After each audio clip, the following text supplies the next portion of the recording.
درته چاوې بختور یم که مخلې، ګوره زه خو در په در یم که مخلې، ستا د در خاورې کې پروت یم باچا یم.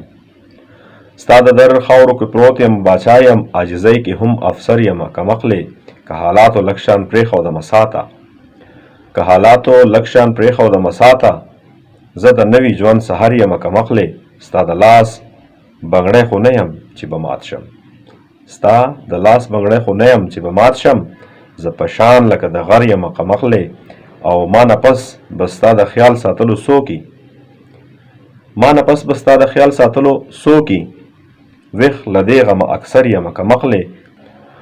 ګوره زه ترېنه ازغي ځان ته پرېږدمه، د ګلونو سوداګر یم که مخلې، او په زړو سترګو دې وکتل که ماته، نو هم ستا هغه عمر یم که مخلې. عمر خان عمر شاعري ده اورېدونکو، او زه غواړم چې د دې نه ستاسو سره ډېره شاعري شریکه کړم، ډېر کلامونه ورسره شریک کړم. لوی کتاب دی او نن غواړم چې تاسو راسره پرې خپل تاثرات هم شریک کړئ.